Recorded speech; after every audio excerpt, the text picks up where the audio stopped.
5, the 10 to the 5, touchdown! 6, going to the hoop, puts it up, puts it in!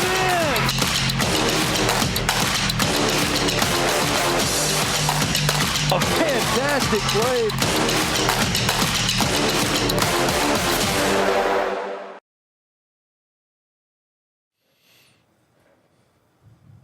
Welcome in to the Richard Schwartz and Associates studio for episode number 11 of the Magnolia Fields podcast. He's Brad Logan. I'm Frank Dodds.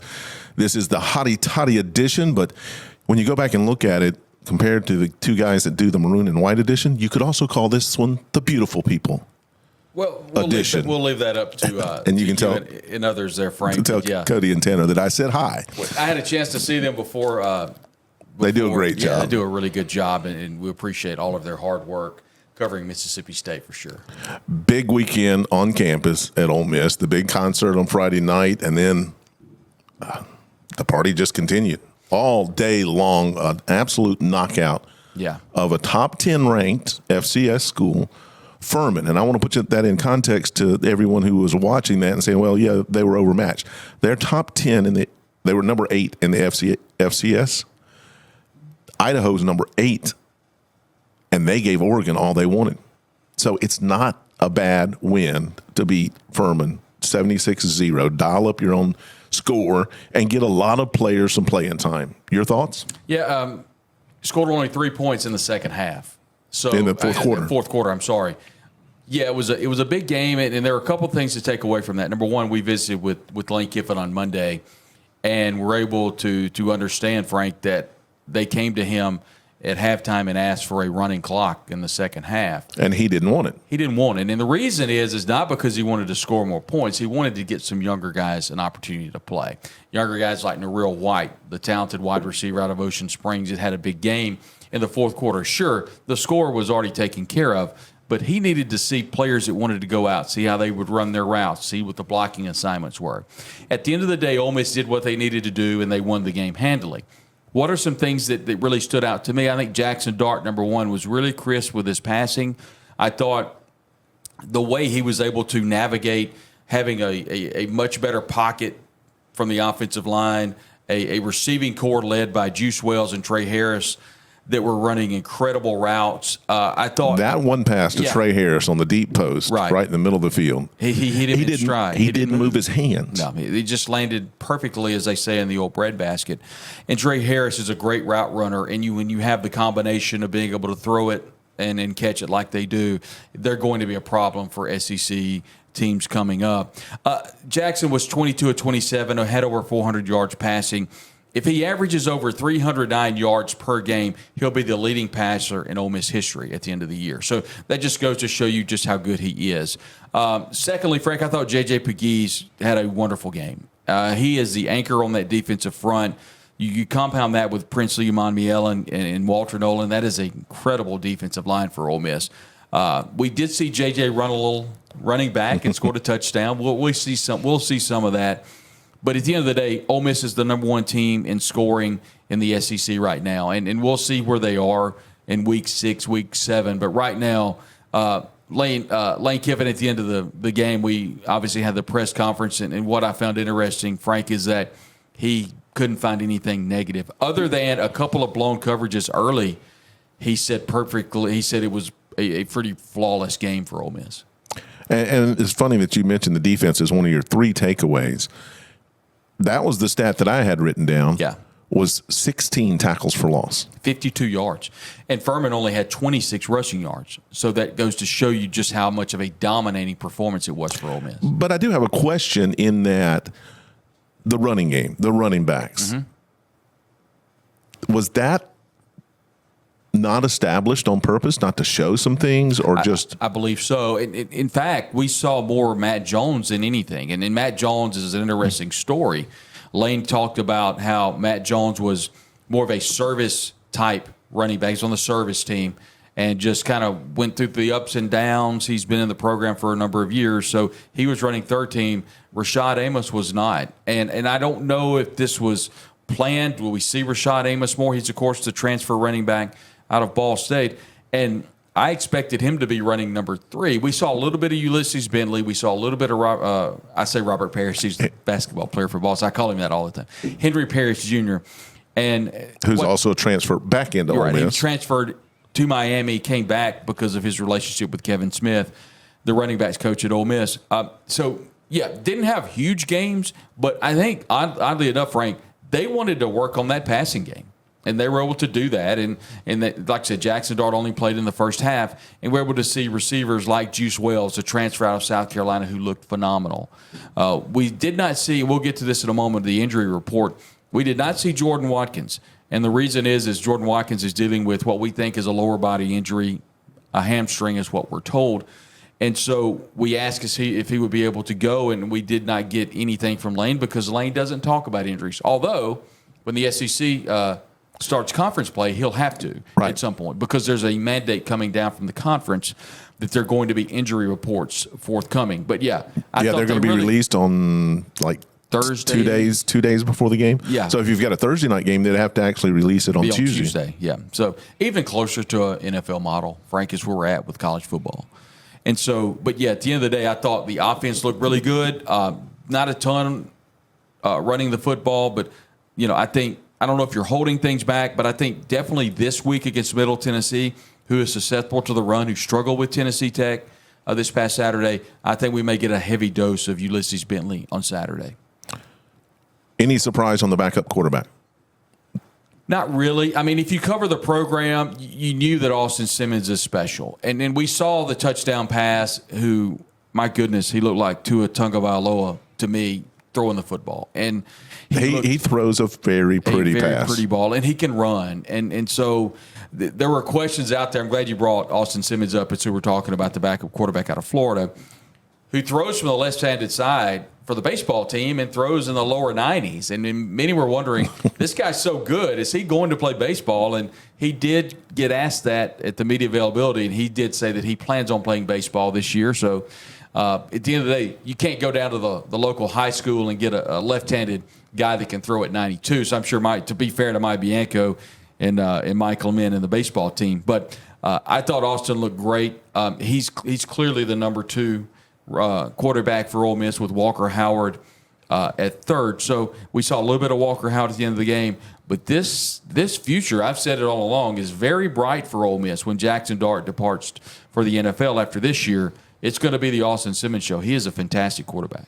Barely 18, isn't that right? Yeah, he came in at a really young age, graduated high school early, and wanted to come in and get into the system. Had a really good spring. A.J. Maddox, a quarterback from down around the Hattiesburg area, his brother has committed to Ole Miss to play, a talented defensive lineman. His father, Anthony Maddox Sr., played at Delta State under or with Pete Golding, the Ole Miss defensive coordinator. So that's the tie between the Maddox family and Ole Miss. So A.J. Maddox, another really good quarterback for Ole Miss. So the future, once again, is very bright.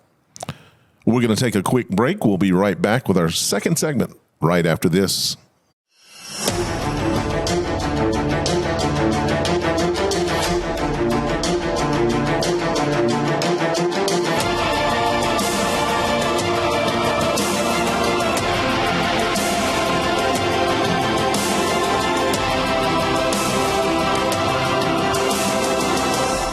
If you've been hurt in a car wreck, you know who to call. Call me. Remember, one call, that's all. Welcome to the Richard Schwartz and Associates Magnolia Field Studios. One call, that's all.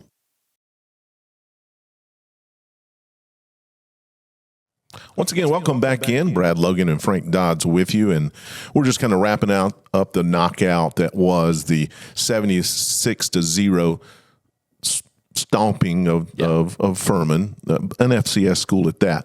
Notable news and newcomers specifically. You mentioned a couple of them, but all our favorite newcomers that we've heard about all summer long transferring in.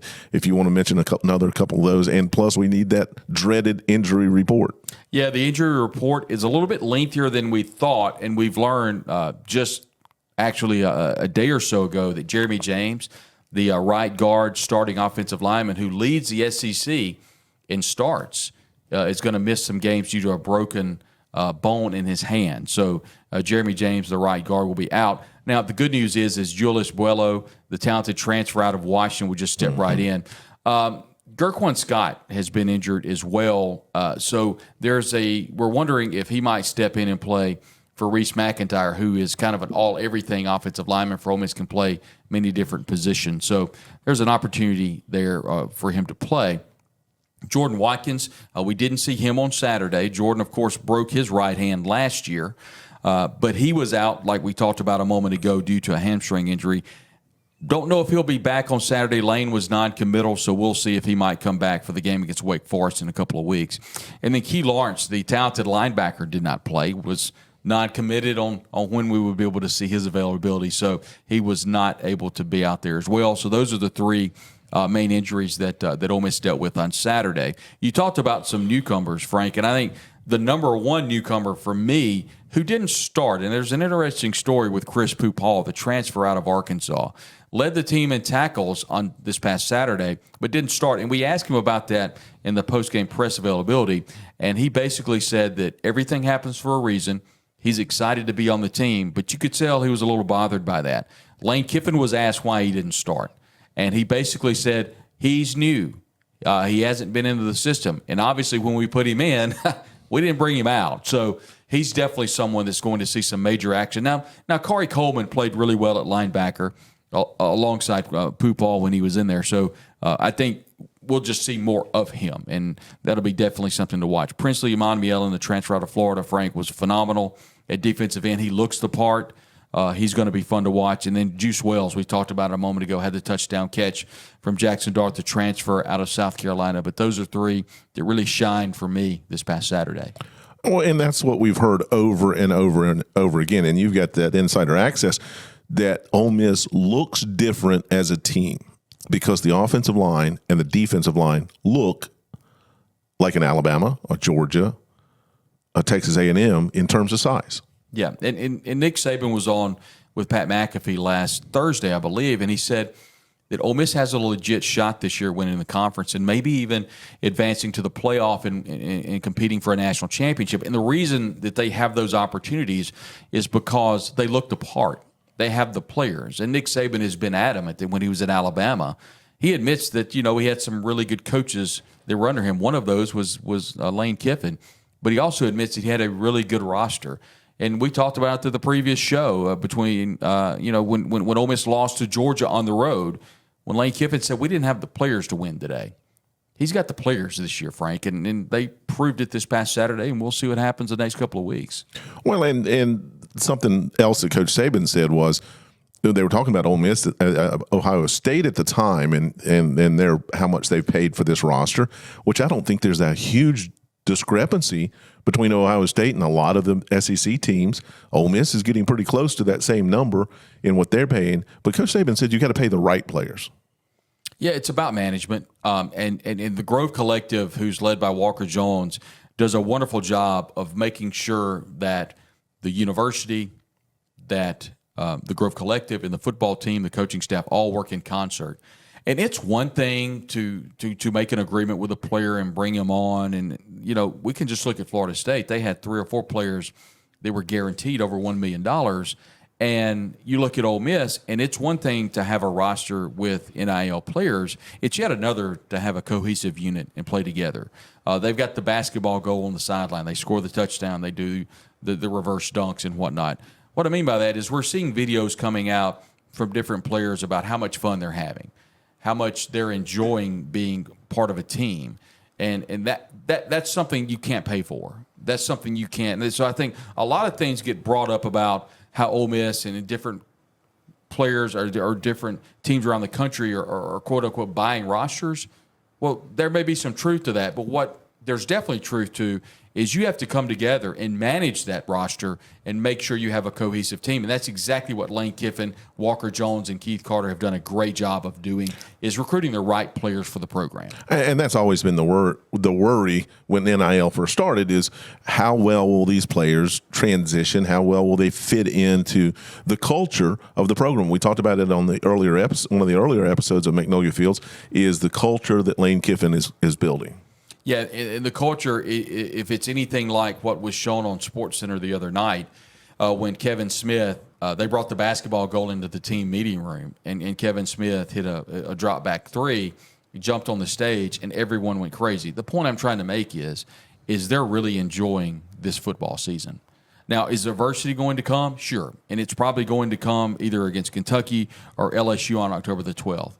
How will this team be whenever adversity comes? We'll see. But they're setting an incredible foundation with the team that they have, the coaching staff that they have, not to mention the analysts with Joe Judge, a former New York Giants coach, Zach Arnett, who was at Mississippi State as its head coach and San Diego State as its defensive coordinator and MSU as its DC. He's right to the left of Pete Golding in the box. They're setting an incredible foundation for the stretch run. Did you get to talk to Pete Golding about sitting in the box for the first time? I don't know if he's been made available to the media. He has not, but we did hear on the Grove Collection Day that Pete Golding made the mention that he is in the box. Lane Kiffin even talked about having Pete Golding in the box, how it is an advantage. Now, because of in-helmet communication, which, by the way, Lane said it went very well, but he also said the other teams are going to have it too, so there's going to be a balance there. Yeah, Furman, FCS schools don't use it. Right. Now, they have the option when they're playing in FBS, but they may not have the equipment. Right. And quite honestly, I think I agree with the coaches from the FCS that commented on it is we're going to play the rest of our season without them. So why would we use them when we're playing an FBS opponent? Right. And Lane made mention that it went really well. But number two, they also have tablet usage on the sideline now. So you can watch video on a tablet. He understands that you have to kind of monitor between the two and not get too caught up in tablet usage. But if you have those two huge indicators, then you want Charlie Weiss and you want Pete Golding in the box so they can see the field. And Pete even admitted on the Grove Collection Day that it's much easier to see the field. And, by the way, TJ Daugherty will be his in-helmet communication on the field. And Jaxson Dart, obviously, is in-helmet communication for the offense. So it's gone really well for Ole Miss. Well, let's turn the page a little bit and let's talk about the upcoming opponent, what you need to know about Middle Tennessee State. They've got a name brand head coach, Derek Mason. We know him from Vanderbilt. Yeah, and we heard from Derek Mason on Monday in the press availability. He opened up his press conference with Lane Kiffin is one of the most innovative offensive play callers in the country. He talked about how good of a program that Lane Kiffin is running, and he's someone that knows. I mean, he served at Vanderbilt as a head coach. Didn't have a ton of success there, and then went to Auburn as defensive coordinator.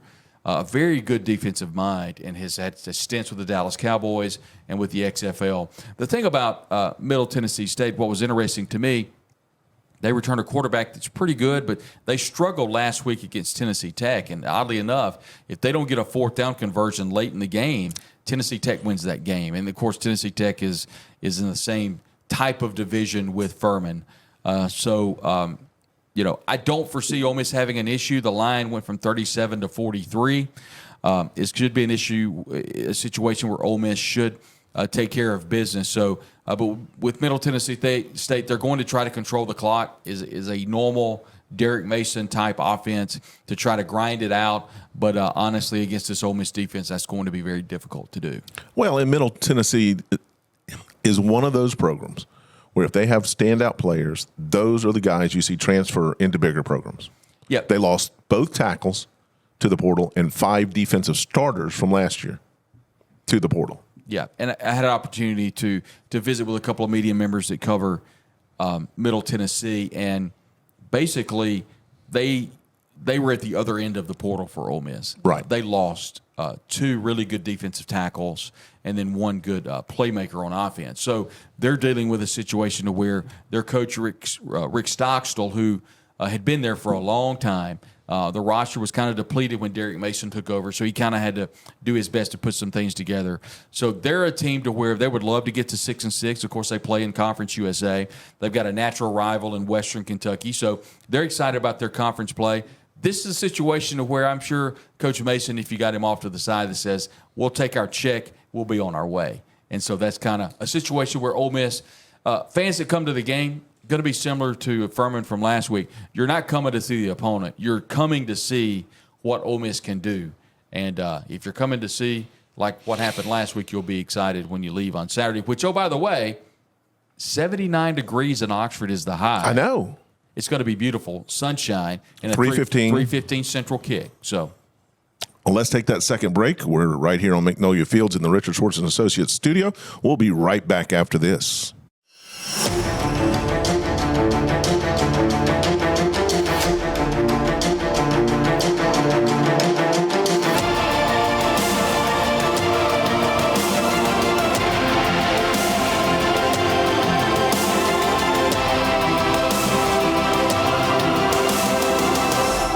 If you've been hurt in a car wreck, you know who to call. Call me. Remember, one call, that's all. Welcome back to the Magnolia Field Studios, brought to you by Richard Schwartz and Associates. One call, that's all. Our last segment for this edition, episode 11 of Magnolia Fields. We had a not-so-fast sort of segment, things you had to watch outside of the conference, and I asked everybody to pay attention to these two games, or outside of Ole Miss's schedule, not outside of the conference. But we've gotten a week 0 and a week 1 under our belts. Notre Dame, Texas A&M. Any surprises from that one? Has Notre Dame won that one? No, I mean, it was basically the only game Notre Dame's got until they face USC at the end of the year. They pretty much got to have a cakewalk to the college football playoff. I love what Marcus Freeman's doing. I think anytime you go into Kyle Field and win, that's a heck of a win. Mike Elko is a tremendous defensive mind. I think he's going to get things right at Texas A&M. It's his first game. I thought they played well, but Notre Dame the better team in the end. And the other one was LSU and USC in a neutral site game in Las Vegas. I thought that was a big one for Ole Miss because who knows where LSU is going to be in a couple of weeks, because now with one loss, LSU can't afford another one. If they do, they've got to make some things happen at 10-2 to get in the conference championship or to get in the college football playoff. They cannot lose to, for example, a South Carolina prior to Ole Miss. Now, South Carolina did not look good. They've got Kentucky this week. They didn't look good against Old Dominion, but that South Carolina LSU game is huge for LSU prior to playing Ole Miss, because people are circling that Ole Miss game for Brian Kelly's. Let's just say he might get a little bit hot on the old hot seat if LSU loses to Ole Miss and they have 2 losses after the first couple of weeks of the season. Some of the other results as we record this, the AP poll just came out yesterday afternoon. Ole Miss didn't move, but Florida State. Yeah. Just completely from 10 to out. It feels like it, and we don't know, but it feels like that it is a incredible amount of pressure following last year, not making the college football playoff, losing in a boat race fashion to Georgia, and just seeing things compound down the hill. Georgia Tech coming in with Brent Key, who's done a phenomenal job as head coach. I don't think anybody saw that coming. They play well in Dublin. I think it was a little bit more about Georgia Tech being better than Florida State not being as good. You know, the other night against Boston College, we saw Bill O'Brien kind of have a resurgence. Yeah. And that was more or less, they couldn't stop them. And it's Florida State, not necessarily on offense, but DJ Uiagalelei just didn't play well. He just flat didn't play well. And it's just kind of a combination of things for Florida State right now. I don't think he's played well in either game, and I think that's one of those things that Coach Saban was talking about. You better be careful where you spend your money. It better be the right guy. Right. And I'm not sure DJU is the right guy.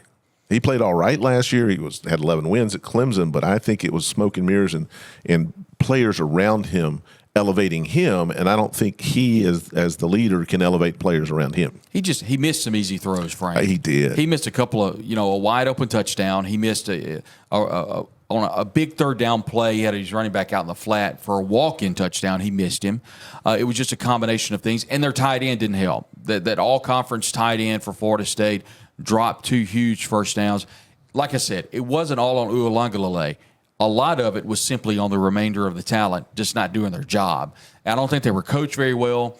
This is a situation where Mike Norvell, all of a sudden, they're a 1.5-point favorite to Memphis, who, by the way, is a team that could get in the college football playoff. This is the only game Memphis has pretty much on the schedule in the American Conference. Kind of like Notre Dame. If they can go to Tallahassee and win, then all of a sudden Ryan Silverfield for Memphis, its head coach, has a straight shot to the conference championship game, and they've got a playoff on the line.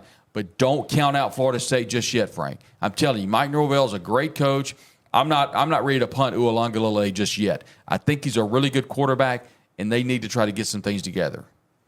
Can they do it? I don't know, but I'm not gonna give up on them yet. other games that kind of impact how you look at maybe the SEC, the upcoming Ole Miss schedule. This is the hotty toddy edition. I'm not trying not to talk about Ole Miss, but there's only so many things you can say about a 76-0 game. Florida losing, not looking good at all. What happens with Billy Napier? And then in the danger zone for that is, of course, Strickland is the athletic director who we know well from here in Mississippi, who served as athletic director at Mississippi State. For Billy Napier to go kind of after the fans after the game, that's not a good move. It wasn't after the game. It wasn't even Monday. It was Monday. Okay. He wasn't even emotional. Well, he had sat at home and thought about it. I thought the same thing. And that's not a good look. And if you look at Florida's schedule, it's a gauntlet through the SEC. And I don't know if it was just losing to Miami, because I think Miami is going to win the conference I think they're going to win the SEC. I do too. They're really good. I think Mario Cristobal has a great team, but it's how they lost. It was 42 to what? 12 or 14 and whatever. It was not close. And so the freshman quarterback came in and looked really better than Graham Mertz, who's the senior. And so is there going to be a quarterback controversy in Gainesville? That's a team that Ole Miss faces before the Egg Bowl this year. And here's the funny part. Is their coach going to be Ron Roberts, who is the defensive coordinator? Could he be the interim coach? And I've been saying that for a month. People know Ron Roberts from his time at Delta State and at Southeast Louisiana. So definitely something to watch. Oregon struggled. Clemson lost. There were a lot of we only got a week 0 and week 1 under our belt, but there were some surprises. And I think, Frank, a lot of that is because of the new NIL era. There's so many players that are playing in a new system. Not everybody has come together like Ole Miss. You don't have a transfer class that has come together and been embraced like Ole Miss. And here's one positive, I think, to draw from that, is you look at transfers like Jared Ivey at defensive end. You look at transfers JJ Pugh, Jaxson Dart, Ulysses Bentley. Are they transfers? Yes. But they've been in the system for a couple of years. Caden Prescorn, Jordan Watkins. And so whenever new transfers come in, it's a much easier process because they've got people they can talk to that are already in the system. Not every program in the country has that set up. And that's one thing that Lane Kiffin, Charlie Weiss Jr., P. Golding have been at the front of this transfer portal season that we're in college football. And Ole Miss has done a phenomenal job. And that's yet another cog in the wheel when you start talking about college football playoff teams. That's why Ole Miss is being talked about the most. The must-watch game this weekend, the Franco's Fabulous 15, Texas-Michigan. And I'm not sure that that's not going to be a Miami-Florida sort of outcome. I'm not sure Michigan's got it. I think Texas has got it this year. I think Texas may cakewalk them. Yeah. And I really liked what I saw out of Texas this past week. I love their quarterback, Quinn Ewers. He's really good, and he's got a phenomenal receiving core to throw it to. We saw a little bit of Arch Manning. Of course, he's a name that people around Mississippi know because of his last name. And so I wonder about the day that Texas comes to Oxford, maybe next year, and their quarterback is Arch Manning, how that's going to be in Oxford. Especially if Ole Miss were to do something like win a national championship or go to the college football playoff, it'll probably be record attendance. So that's definitely something to see. But, yeah, Texas is loaded. I think Texas is 11-1 type team, maybe 10-2, but definitely probably 11-1 with the schedule the way it sets up. That's where I have them. That last game, Frank, with Texas A&M, you just never know. You never know. That is the difference to me. Yeah. You're exactly right. We highlighted that in an earlier episode. The other two interesting games this weekend is we are about to wrap up episode number 11 of Magnolia Fields. I'm interested in Mississippi State at Arizona State. I thought they got all they could out of Jeff Lebby. That was as good of a first game for a new head coach as I've seen in a long time. Blake Shapen is the quarterback that nobody's talking about, and he's really good. And I love who some of the receivers that stepped up this past week against who's it, Western Kentucky? Some directional school, yeah. Eastern Kentucky, I think. Eastern Kentucky, whatever. The most important thing, I think, for State fans is watch your team. And I love the way that Blake Shapen ran that offense, and it is perfect for Jeff Lebby. And I thought it looked really good. A lot of money coming in late on Arizona State, who, by the way, looked pretty good in their game. At the end of the day, I think Mississippi State wins on the road, and I think State gets to 6 wins this year. I really do. That was my earlier prediction. South Carolina at Kentucky. I think South Carolina is in big-time trouble, but we're going to wrap up episode number 11. For Brad, I'm Frank. Until next time on Magnolia Fields on the Max South Sports Network.